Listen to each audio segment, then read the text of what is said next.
Bonjour à tous. Alors aujourd'hui, on va parler du Canonaire comme on l'avait promis la dernière fois, avec Marie qui fait son retour avec le jouet.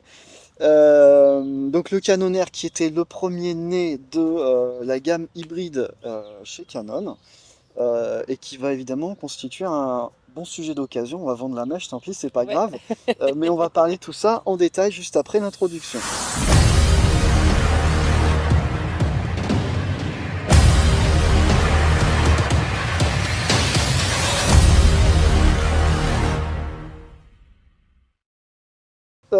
Deuxième épisode de boîtier d'occasion, matériel d'occasion que je fais avec Marie. Donc, comme je l'avais dit la dernière fois avec le Fuji, l'idée c'est de faire une expérience, c'est-à-dire d'aller chercher le ressenti sur une machine de quelqu'un d'autre, ce qui permet de croiser des regards, ce qui permet aussi que vous voyez d'autres choses, ça permet de créer des rencontres.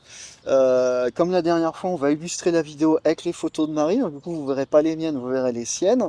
Je serais sûrement amené à renouveler l'expérience avec d'autres, hein, sur d'autres boîtiers. Ça veut dire qu'on amènera aussi d'autres styles, d'autres points de vue. Voilà, je pense que du coup, ça va vraiment de croiser. Ça rend les choses peut-être un peu plus intéressantes. C'est pour ça que je fais cette expérience. On verra ce que ça donne, si ça vous plaît. Bah, d'abord, avant de commencer, parce que tout le monde ne te connaît pas forcément, tout le monde n'a pas vu la version Fuji. Du coup, bah, présente-toi. Je m'appelle Marie, je suis photographe sous le nom de l'atelier au fond du jardin. Je fais différents types de photos avec ce boîtier-là. Effectivement, on a fait une vidéo sur le Fuji qui est plus pour une utilisation personnelle. Voilà. Et celui-ci, je l'utilise plus pour une utilisation, on va dire, à tendance plus professionnelle. Je suis photographe depuis 2014. Mhm. Et j'ai été mise sur les rails Canon par la rencontre avec un photographe, rencontre complètement inopinée et qui m'avait aidé à l'époque à choisir un 6D qui m'a été volé en 2017. Et donc, par la suite, j'ai eu mon Fuji et ensuite, j'ai eu donc le Canon R Mhm. quand il est sorti en fait. Ouais, Voilà, ok, très bien. super joli. Donc du coup, tu es une utilisatrice des origines. Ouais, j'aime bien. Canon R, donc du coup, on l'a dit tout à l'heure, c'est le premier hybride de la gamme Canon. Ouais, de mon point de vue, il est designé comme un boîtier professionnel, il ressemble à un 5, à un R5, pardon. Première chose, en termes d'ergonomie, comment tu le ressens, toi? Je l'aime bien. Ok. Non mais voilà, il est assez pratique. Il a la poignée là, le grip, Ouais, qui est quand même bien pas mal. creusé, ouais. Il permet d'être porté à une main. Mhm. Bon, après, quand je me déplace, je le porte souvent comme ça. Ouais, Parce que il se loge bien dans le creux ouais, du coude. et il est prêt Et à de la main pour le saisir. c'est ça. Mais ça, c'est quand je me déplace d'un point de shooting à un Mm. autre, en fait, où je vais vraiment pouvoir le porter ici parce qu'il se cale bien. Donc le grip est bien fait. Je sais qu'il existe la possibilité de Des grippes, rajouter ouais. une batterie en Mm. plus là qui fait grip, mais après c'est trop lourd pour moi. Parce que là, on arrive déjà à un poids pour ma main à moi. Voilà, Ouais. quand j'ai le 200 dessus, je commence à sentir le poids. C'est un vieux 200. Mais effectivement, au niveau ergonomie, il est très bien. Les boutons sont placés au bon endroit. Et je trouve qu'il est assez intuitif dans la Mhm. façon de l'utiliser. Je suis pas quelqu'un qui lit beaucoup les modes d'emploi. Donc, faut que ça soit Et intuitif. donc, il faut que ce soit intuitif et celui-ci l'est. D'accord. Alors je crois que ça c'est un truc qu'on peut dire sur les hybrides Canon et le généraliser.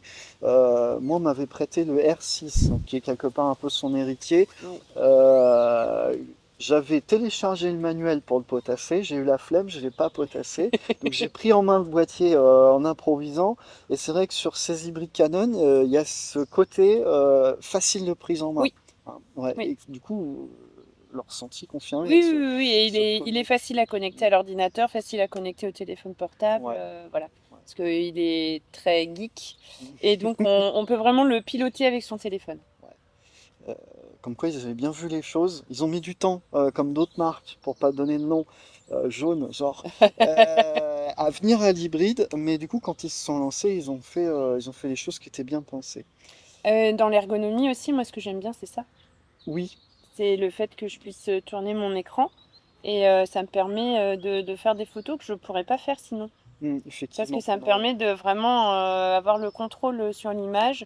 Si je veux aller faire quelque chose qui est en hauteur ou voilà, et je Ouais. suis pas obligée d'avoir l'œil collé, donc j'ai mon écran qui est là et c'est plutôt pas mal. c'est plutôt pas mal. Très Ça, bien. niveau ergonomie, c'est très pratique. Ah, Ergonomie aussi, c'est que l'écran est tactile. oui. Et donc, On a je peux plein de aussi, commandes en direct sur voilà, l'écran. je peux Ouais. aussi avoir l'appareil Mm. à la À la main main et et cliquer. faire Ouais. ma mise au point ici. Et normalement, il fait la photo. Ok. Quand il est d'accord. Petite particularité qui a évolué depuis, il était un seul logement de carte, si ma mémoire est Oui, bonne. il n'y a qu'un seul Ouais, logement de voilà. carte. Ça a évolué depuis sur les boîtiers de cette qualité-là, où ils sont tous à deux logements de carte. Alors je sais Ouh. que pour certains, c'est une exigence, pour d'autres, ça ne l'est pas. Bon, ça c'est personnel. Mais Moi, ça j'ai peut pris être une carte très avec une important, très grosse ouais. capacité de stockage, Parce que du quand coup. j'avais fait la vidéo du R6, moi, c'est Ouais, celui-là, le R6, ouais. euh, et que j'avais comparé avec le R8, en réalité, bah, le R8, comme celui-ci, a qu'un seul logement. Oui. Le R6 en a deux. Et c'est un vrai argument de choix pour beaucoup D'accord. Moi, je d'utilisateurs. savais pas que ça existait, ouais. Ouais, parce que, en fait, certains l'utilisent en backup, c'est-à-dire que le boîtier enregistre deux fois la même chose et si on perd une carte, on perd pas tout. Et certains l'utilisent en débordement, Oui, bah oui, c'est-à-dire oui, qu'ils oui. saturent la première carte et Ouais, après, d'accord. voilà. C'est important d'avoir une carte puissante hein, dans celui-ci, hein. Oui. Parce que j'ai déjà fait l'erreur de mettre la carte du Fuji dans celui-là et Ouais, bah, ça marche pas pareil, hein. ça va amener à parler du capteur, parce qu'en Ouais. fait ça vient de lui, hein. Oui, C'est-à-dire oui, bah qu'on a oui. un gros capteur de 30 millions de pixels quand même. Donc ça veut dire que là, pour ce que tu fais, qui est quand même très macro, hein, le culinaire souvent, Oui, les la fleurs, fleur, bien sûr, voilà, ouais. pas que, mais là-dessus on est Beaucoup. assez exigeant, voilà, c'est ça, et donc là, du coup, le 30 millions de pixels, il aide bien. Euh, la sensibilité, alors toi je crois que tu es très à l'aise là-dessus, parce que tu laisses venir. Là, la sensibilité qu'il offre, ça va de 100 à 40 000 ISO. Alors c'est un peu atypique comme chiffre, 40 000. Souvent ils vont à 52 000. Mais bon, eux ils ont arrêté à 42 000. C'est un boîtier qui est allé jusqu'à 3200, qui va s'exploiter assez facilement. Donc là-dessus, vous n'aurez pas de difficulté tous à pouvoir l'utiliser. La dynamique, alors là, sur la dynamique, je vais donner 4 chiffres, comme vous en avez pris l'habitude maintenant. À 100 ISO, chez DxO, ils nous annoncent 13,52. Pour cette génération-là, c'était vraiment très bien. Chez Photon to Photo, ils annoncent 10.6, donc c'est sur du JPEG, alors que chez DxO, c'est jugé sur du RAW. Et à 1006, on est à 11,41 chez DxO et à 7,94 chez Photon Photo en JPEG. Donc là encore, c'est des bonnes valeurs. Donc la dynamique, si vous n'êtes pas à l'aise avec la notion, n'hésitez pas à aller sur la vidéo que j'ai faite, je vous mettrai en lien sur la dynamique. Bah, c'est comme une situation telle que celle dans laquelle on est là, hein. C'est-à-dire qu'il y a des points de lumière un petit peu partout, et il y a des écarts de contraste importants. Plus la dynamique est élevée, plus on les gère facilement. Et donc forcément, quand on veut travailler à l'instinct comme tu le fais toi, et ben en fait, il faut que les chiffres soient le plus gros possible. Donc là, en l'occurrence, avec le R, on était pas mal servi, malgré que c'est un boîtier qui commence un petit peu à dater. J'ai pas noté la date de l'ancienneté. Il a dû sortir en 2018 ou Ouais, dans 2019, ces quelque eaux-là. chose comme Ouais, ça. ouais, ouais. Ouais. Pour sa génération, c'était pas mal du tout, Ouais. clairement. En autofocus, comment tu le ressens, toi? Je l'aime beaucoup. Ouais, Alors, ça va dépendre de l'objectif que j'utilise. oui, Quand je suis sur le 50, je suis quasiment tout le temps en autofocus. ouais, Quand je suis sur le 200, par contre, je passe en manuel. d'accord, Voilà, et sur le 1740 aussi, je laisse en autofocus. ok, Il est plutôt efficace, et donc, comme je te disais tout à l'heure, comme on peut régler le point de focus ouais. aussi avec l'écran. Oui, tu touches, il mate, Voilà, mais il faut faut faut être que tous les précis. paramètres soient bons pour qu'il accepte de faire la photo. Et Ouais. ça aussi, parfois, il veut pas. Bah, Donc, si je veux essayer de faire quelque chose d'un peu plus expérimental, il faut ouais, vraiment il faut être passer en en manuel. manuel et forcer. Il faut le forcer parce que Ouais. comme il y a beaucoup de numérique dedans, effectivement, il y a déjà de l'intelligence artificielle, hein. Donc, si il estime que la photo ne sera pas nette et ne sera pas belle, il va pas la faire. Voilà, donc parfois on n'est pas tout à fait d'accord, mais sinon ça se passe bien. Bon. Alors, effectivement, tu faisais une allusion au couple binôme optique et Oui, autofocus. Chose qu'il est important de me rappeler avec ces hybrides première génération chez Canon, c'est qu'ils prennent très bien en charge les anciennes optiques, donc celles des réflexes. Là, en l'occurrence, c'en est une, hein, c'est un 50 mm qui c'est était en destiné master. Voilà, On a la avec la bague bague d'adaptation. d'adaptation. Donc un 50 mm qui était destiné pour des Oui, réflexes va c'est très ça. bien fonctionner. Et il n'y a pas de perte de qualité, Il n'y a quoi. pas de perte de qualité, mais par contre sur ce qui est de l'autofocus, certaines optiques étaient un petit peu molles, on va dire, en termes de percussion, parce que les moteurs étaient ce qu'ils étaient, sont mieux pris en charge par les hybrides, que ce soit celui-ci ou des plus récents, D'accord. comme le Canon R6. Exemple, le fameux 85-1.2, qui est des fois un peu polémique parce qu'il a des aberrations chromatiques, parce que toutes sortes, mais qui est une optique de passion parce qu'on fait des gros bokeh avec, Ouais, ouais, c'est bokeh ouais, monster. ouais, ouais. Cette optique C'est était celui que je rêve d'avoir.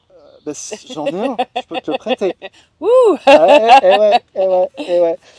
Ça peut te plaire, ça peut te plaire. Et en fait, cette optique était un peu molle en réflexe, elle devient exploitable, assez facilement exploitable. Alors, je dis pas que c'est un foudre de guerre, mais l'électronique des hybrides le gère beaucoup mieux.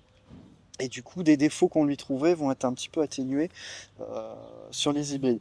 Le fameux 135 F2, alors lui, il a toujours bien marché, quoi qu'il arrive. Ouais. Mais le 135 F2 monté sur les hybrides, alors là, c'est une tuerie. J'ai pas essayé. Pareil, j'en ai un, tu pourras essayer, tu vas tomber par terre. Ok, D'ailleurs, pour ok. faire de la macro, le 135 F2, enfin proxy du coup, Oui, oui. il marche très bien parce qu'il a une map mini. Alors, je vais dire une bêtise, je crois qu'on est aux alentours des 80 cm. Et comme c'est déjà du 135, qu'il est F2, en fait, c'est un monstre. Ok, à essayer. Bah, c'est vrai que moi, celui-là, enfin, c'est ce que je te disais en Ouais, off, hein, il m'a emmené à la bah fainéantise. oui.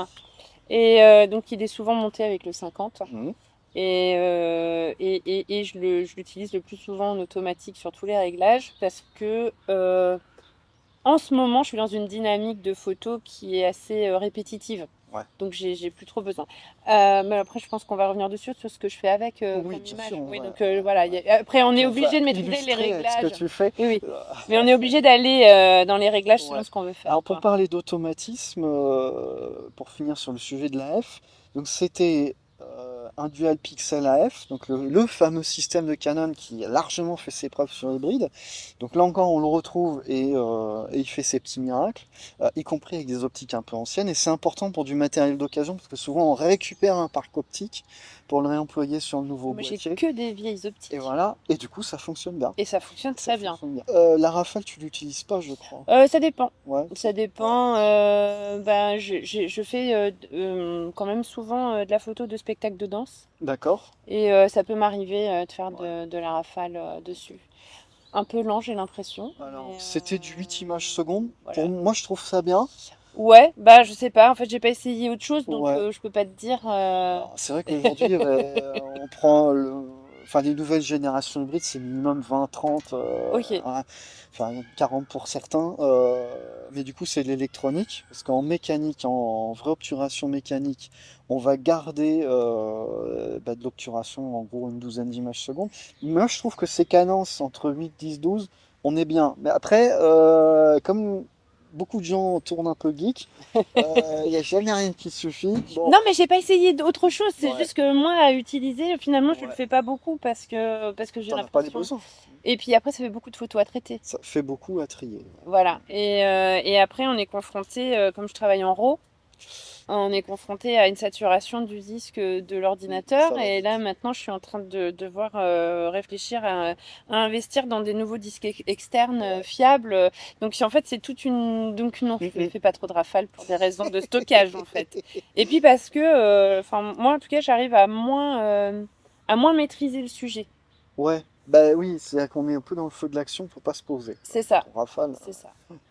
Le sujet sur la vidéo, alors, du coup, toi, t'es pas Mhm. vidéaste, mais du coup, je vais dire un petit mot. Alors, c'est un boîtier qui était explicitement conçu pour qu'on puisse faire de la vidéo, ce qui est d'une manière en général sur les hybrides le cas.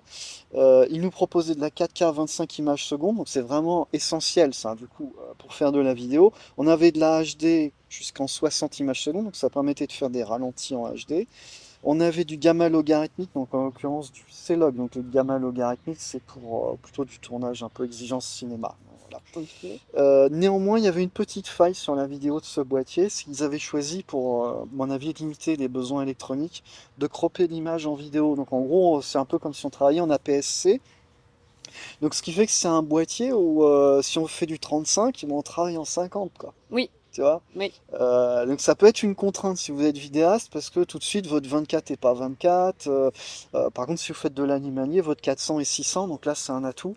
Donc ça dépend, voilà, ça dépend de votre sujet en vidéo.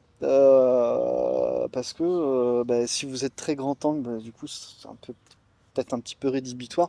Vous allez peut-être préférer du R8, du R6 ou du RP. Donc quoique le RP il crop aussi, donc c'est pas forcément un bon conseil. Euh, mais ça reste un assez bon outil vidéo, on va dire. Ok. Voilà. Mais Euh, pareil, la vidéo, ça prend de la place sur la carte et ça prend de la place dans l'ordinateur, donc j'en fais pas. ouais, c'est terrible. C'est terrible. Mais c'est vrai que oui, la vidéo. Alors si tu fais de la HD, pas trop. La Ouais. HD, ça va. C'est la 4K, ça peut être très vite assez méchant. Ça prend de la batterie aussi. Ça prend de la batterie, oui, bon, ça Ouais, on mais fait comme j'ai avec. pas la batterie en plus, Ouais, ouais, voilà, il faut penser à charger l'autre batterie. c'est ça. Voilà, Ou en donc. avoir trois ou quatre. Ouais, donc, et pareil, c'est un budget en fait. C'est C'est du clair. budget, c'est de la logistique, il faut Mm, anticiper. tout à fait. Donc voilà. Je te dis, il m'a rendu feignante. Ouais, je vois ça, je vois ça, je vois ça. Maintenant, on arrive à l'étape critique, enfin critique au sens noble, c'est-à-dire qu'on va discuter de sur quel usage on va plutôt le recommander. Toi, t'as quel ressenti là-dessus? Bah, moi, j'utilise pour tout. D'accord? Et ça dépend juste de l'objectif en fait que Ça je dé- vais Ouais. utiliser. Mais vraiment, je l'utilise pour tout. J'utilise pour faire de la photo de spectacle, Mhm, de la photo de concert, de la photo en extérieur, de la photo en intérieur, de la photo de détail, de la ouais. photo plus panoramique. Mhm. Quoique pour les paysages, je préfère quand même mon Fuji, même si j'ai un grand angle sur celui-ci. Mais c'est pas la même chose en fait. Ouais. Ça n'a rien à voir. Je l'ai eu emmené en voyage, Ouais. mais c'est un déménagement en fait.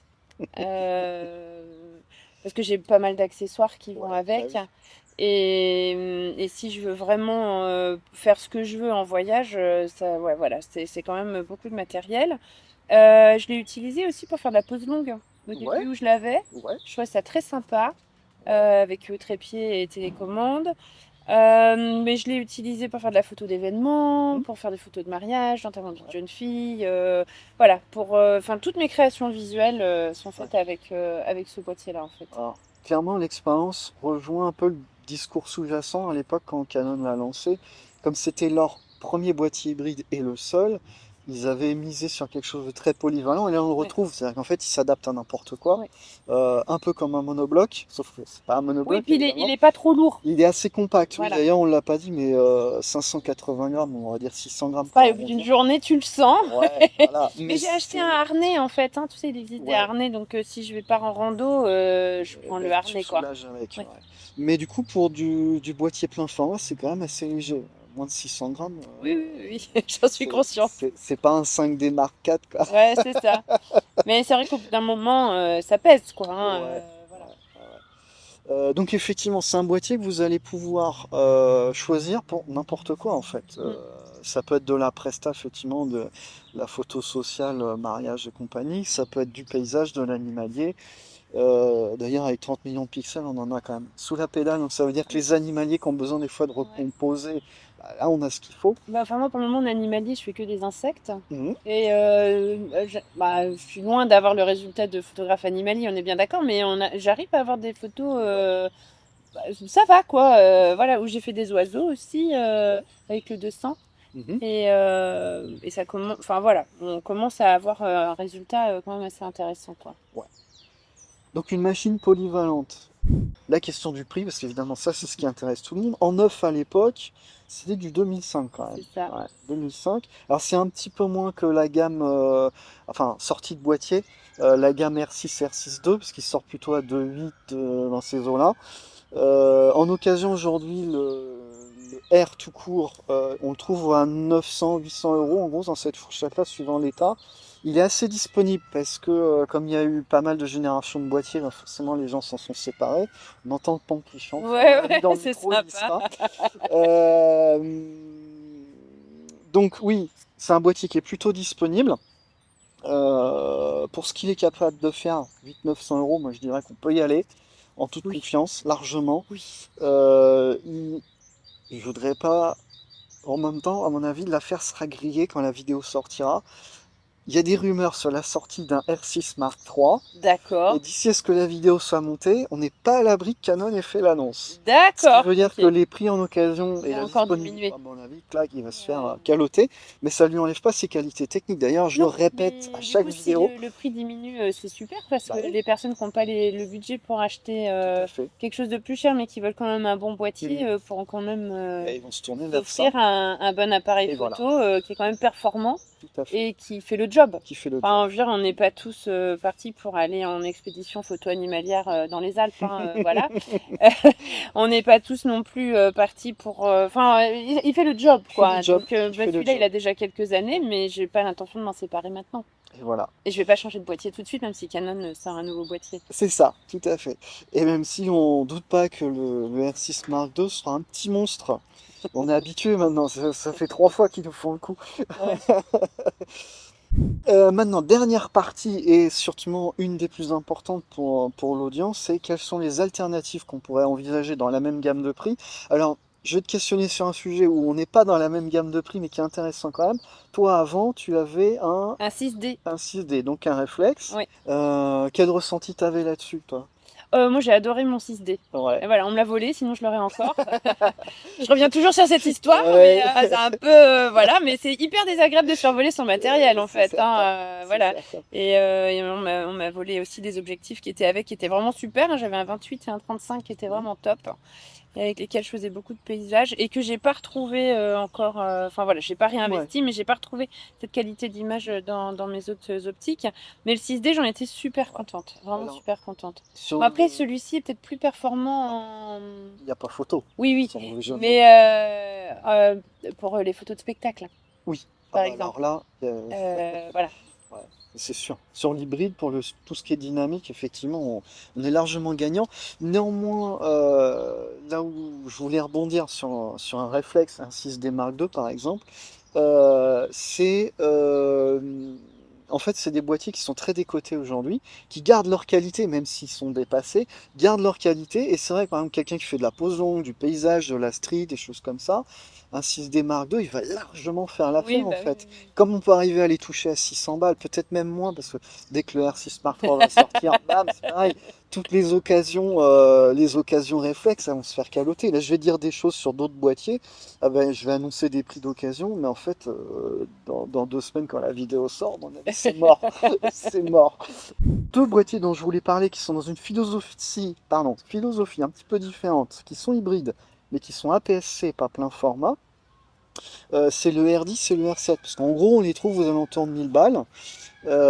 C'est des boîtiers qui ont ce genre de qualité avec cet AF Canon, alors du coup dans la dernière génération, donc ils sont encore plus performants pour le spectacle, mais ils sont APS-C. Alors, donc ça veut dire que ça va arranger ceux qui font de l'animalier parce qu'ils croppent.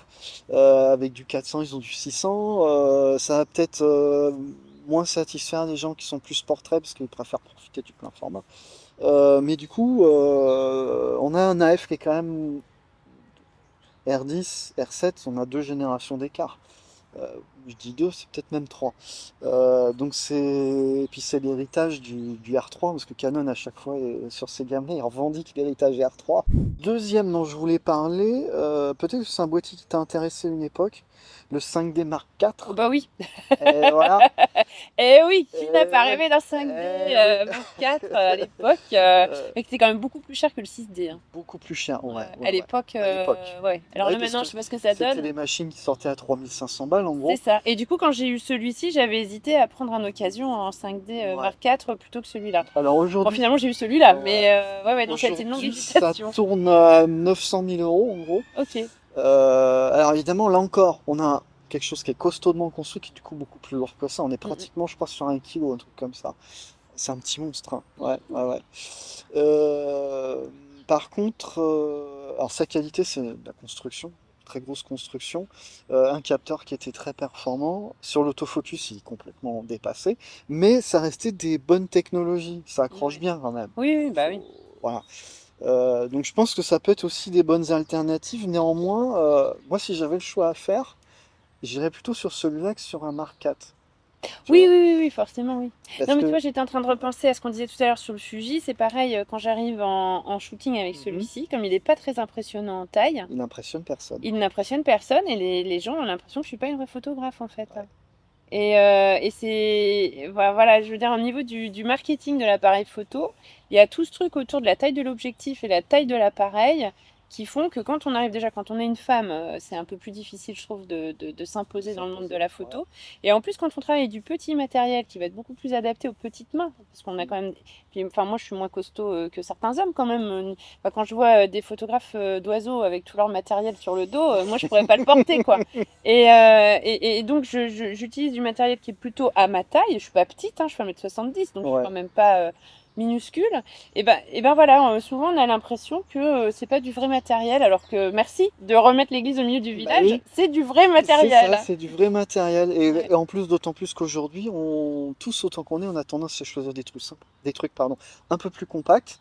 Parce que comme tu disais, on a tendance à devenir un peu feignant. Moi, mon nouveau monobloc, c'est un R3. Ouais, mais quand je vois la taille du truc, j'ai Ouais, pas envie alors, de le porter, il est quoi. gros comme ça, mais si je le mets en face de mon ancien Nikon D5, Ouais. il y a 500 grammes de moins. Oui, mais il est impressionnant quand même, ouais. Et effectivement, alors, par contre, pour la prestance, il en impose. Ah oui, c'est sûr que si j'arrivais en shooting avec ça, tout de suite, on me prendrait moins Et voilà, pour une c'est ça. rigolote, quoi. Mais après, quand les gens voient les photos, ils sont contents en Bah oui, général, c'est hein. Bon, clair, c'est ils clair, s'attendent pas à ce c'est que clair. ça sorte de là. Mm. Ou à contrario, quand j'ai des belles photos, on me dit que c'est parce que j'ai un bon appareil et on oublie qu'il y a quand même la personne qui fait la photo Ben, derrière. c'est Mais bon, ça, voilà. c'est ça. Ah, tu dois avoir un bon appareil quand même. Ouais, donc effectivement, on a un atout sur la compacité. Mais c'est ça, Ouais, on a tout sur la compacité. c'est ça. Mais ouais, il a tout d'un grand. Et qui du coup peut, même si le 5D, parce qu'on parlait du 5D Mark IV, qui est une légende, malgré ça, bah, finalement, peut-être qu'aujourd'hui il cote un peu trop cher et que bah, avec les nouveautés qui vont arriver, il va décoter. C'est Ce qui permettrait à des gens qui ont envie de d'y avoir s'intéresser à la accès. photo d'y avoir Tout accès. à fait. Ouais, ça D'ailleurs, les c'est pas mal. fameux, la génération d'avant, les 5D Mark III, je crois qu'on les touche à 500 balles, un truc comme ça. Alors, Ok. c'est des Ouais, ouais. perles, on les touche à 500 Mais balles, ça, quoi. c'est super intéressant en fait parce que tu vois, j'ai des personnes dans mon entourage qui aimeraient pouvoir faire de la photo avec des appareils Mm. photo et qui n'ont pas le budget d'acheter du matériel neuf. Mm. Et là, ces informations-là sont importantes parce qu'en fait, Voilà. c'est du matériel qui est ultra qualitatif, qui permet de faire des très belles photos et qui finalement a un budget plutôt Voilà, c'est abordable ça. en Tout à occasion, fait, quoi. tout à fait. Alors, évidemment, on est moins geek, mais ça fait le taf. Enfin, moins geek, lui, il se connecte à l'ordinateur. Enfin, Oui, ah j'ai bah oui, mais j'ai par contre, l'app remote dans mon téléphone. Voilà. ça, c'est le monde hybride. C'est-à-dire qu'on a Oui. toute cette connectivité, Oui. mais qu'on n'avait pas sur les Parce que réflexes. j'utilise en autoportrait aussi. Enfin là, j'en fais moins, Mm. mais avant, j'ai fait Ouais, beaucoup d'autoportraits avec et du coup, j'ai la caméra de contrôle sur le téléphone. d'accord. Donc ça marche quand même assez éloigné. Mm. Je sais pas combien de mètres, mais Ouais, Wi-Fi, on va pouvoir aller jusqu'à 40-50 mètres sûrement. ouais, je vais pas aussi loin. Ouais. Mais voilà, donc j'installe l'appareil photo et après, j'ai la caméra de contrôle sur le téléphone Mm. et je peux déclencher la prise de vue, quoi. Donc Ouais. ça, c'est pas mal. Ça me Alors, permet de faire des dernier trucs sympas. exemple de comparaison que je voulais sortir de mon chapeau, Ouais. c'était le 1DX. Alors, du coup, c'est un monobloc. Un pavé de mémoire, il devait peser 1,3 kg, 1,4 kg. C'est beaucoup, effectivement, mais c'est un monobloc, donc de toute façon, on est dans la norme. Ça se vend aujourd'hui entre 800 et 900 euros, à mon avis. Pareil, il va prendre une claque, parce que ne serait-ce que mis en face d'un R6, techniquement, il se fait éclater. Ok. Il n'y a pas photo. Par contre, c'est vrai que c'est des boîtiers qui étaient très costaudsement construits. C'est des boîtiers qui ont de la prestance parce qu'ils sont costauds, qu'on en impose. C'est aussi des boîtiers qu'on fait rêver, donc on achète une part de rêve aussi en achetant Oui, des bah trucs oui, comme oui, ça. oui. Néanmoins, faut pas lui enlever ses qualités, c'est-à-dire qu'il avait un très bon capteur, il avait un bon autofocus, même si n'importe quel hybride va le terrasser, voilà. Il avait des bonnes capacités en rafale. Maintenant, est-ce que moi, je choisirais ça? Je suis pas sûr. Je pense que je préférais celui-ci ou un R6 plutôt que de partir en 1DX. Ok. Ne serait-ce que pour le poids, tu vois. Le Oui, poids bah, et ouais. Ouais, l'autofocus, mais le poids, c'est important dans le parce choix que, d'un boîtier. tu vois, je vais me répéter, mais le R3, un monobloc qui fait tout juste 1 kg, ça te rend feignant. Ouais, ouais, ouais, ouais, non, mais enfin, voilà, je veux dire, dans ta série, là, sur les occasions, enfin, je Ouais, trouve le poids est vraiment important. Parce que si on a un appareil qui est trop lourd, après, on va pas s'en servir. c'est clair. Et on va avoir la flemme de se le traîner. Moi, j'adore celui-ci. J'adore avoir des focales fixes parce que j'aime la qualité de la focale fixe, mais c'est un déménagement à chaque fois. Et un 200 mm, c'est un peu lourd, quoi. C'est ça, Ouais, ah c'est bah, ce machin-là. Voilà, c'est c'était costaudsement construit. costaudsement construit. J'ai eu une grosse frayeur la semaine dernière. Ah, Mm. tu sais ce qu'on va préciser? Non, Super important, de toujours avoir sur ses objectifs un un filtre de filtre. protection. Ouais. Parce que si tu veux, tu pourras la rajouter dans la vidéo, la photo de mon appareil qui est tombé la semaine dernière. Ah oui, j'ai vu ça sur une de tes stories. Tu me Exactement. l'avais mis Et en fait, heureusement, c'était que le filtre de ouais, protection qui était cassé et pas la et pas le lentille. reste. Ouais, ouais, ouais. Donc, on a remis des filtres de protection. Bah, pas sur le 50 parce que là, on peut Mm, mm. pas, mais sur les deux autres, on a remis, ouais. Alors, par contre, sur ce 200, il y a un truc qu'on retrouvait sur les 300 f4 chez Canon et chez Nikon, c'est le pare-soleil coulissant. Ouais, Moi, j'adore ce truc ouais, parce que tu peux le ranger sans l'enlever, oui, tu l'as à oui, disposition, tu le sors, c'est bam. ça. Plus personne ne fait ça aujourd'hui. Plus Bah, c'est personne. dommage. Et moi, je trouvais ça génial. Alors, c'est vrai qu'ergonomiquement, sur un grand angle, on peut pas le faire. Non. Faut reconnaître. Mais sur les téléobjectifs, c'était génial, quoi. Franchement, Ouais, ouais. voilà. Bon, aujourd'hui, on nous explique que c'est Alors après, je sais pas dépassé. si tu vas faire des vidéos sur les objectifs, mais celui-là, on Alors, pourra. Si t'as envie, celui-là, on peut y passer des heures, hein. j'aime bien faire des vidéos sur les optiques d'occasion. J'en fais pas beaucoup. Je devrais en faire un petit peu plus. Elles ont moins de succès, mais ça, c'est pas grave. Et, Oui, mais ça, c'est un super objectif, hein. ça, effectivement. Ça, c'est vraiment un super Et objectif. d'autant plus que sur le marché d'occasion, il est assez disponible. Il est assez disponible et moi, c'est un 200 et j'ai quand même fait du portrait avec. Ouais, bah oui. Et des portraits extraordinaires, ce qui n'est pas la destination première d'un 200, Mm. mais qui permet d'être tellement éloigné du Ouais. sujet que finalement. Enfin, moi, j'ai fait ça beaucoup quand Bah, les t'as enfants du étaient gros petits. bokeh, t'as. C'est ça. Et ça permettait aussi de laisser les enfants jouer Mm. et de pouvoir avoir des portraits. Enfin, je suis une grande fan de Alain Laboile, Laboile, le photographe, et j'aime la spontanéité de ses photos. Ouais. Et il y a aussi une américaine qui s'appelle Cathy Metka, Mhm. j'adore son travail. Et c'est que des photos spontanées d'enfants. Et avec celui-ci, je me suis un peu rapprochée de leur travail parce que j'étais très éloignée de mes sujets, Mhm. de mes enfants, et donc ils pouvaient vaquer à leurs occupations, et j'ai fait Et beaucoup de photos ouais, avec. t'interfères pas dans l'action. C'est Ouais, ça, c'est ça. tout à fait. Et ouais, et après, bah, dans le jardin, il est intéressant aussi. En conclusion, est-ce qu'on recommande le R6? Ah non, c'est un R tout court. Le R, pardon. Le premier R. C'est ça, le premier. En fait, je suis Oui. traumatisé par la rumeur sur le R6 Mark. Ah non, mais c'est ça, c'est ça, c'est ça. Alors oui, je recommande parce qu'il est pratique, léger, maniable, intuitif. On peut vraiment faire tout type de photos. Bon, c'est super facile de changer une optique dessus. Ouais, non, il est vraiment bien. Il se prête à beaucoup de choses. Voilà, on peut mettre le flash, on peut mettre un trépied, on peut. En fait, pour leur premier hybride, ils ont réussi à reprendre ce qu'on aimait dans le réflexe et avoir toutes les qualités de l'hybride qu'on connaît aujourd'hui chez Canon, C'est ça. hein. Leur Super AF qui a largement fait ses preuves, un capteur qui était bon. Oui. Donc, moralité, bon, on recommande le Canon En R, R. premier du nom, C'est voilà, ça. de 2018, malgré tout, Ouais. encore très performant aujourd'hui. Très performant aujourd'hui. Bah, moi, toutes mes photos sont faites avec. Ça Donc, marche. voilà. Donc, à très bientôt. Bah, merci. Éclatez-vous avec du Canon R ou pas. Et puis à la prochaine session. À bientôt. Au revoir. Merci, Allez, Wolfgang. merci.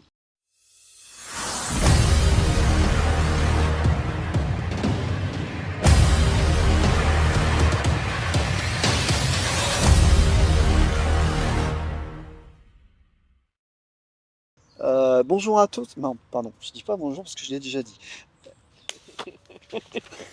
Oh, le bêtisier.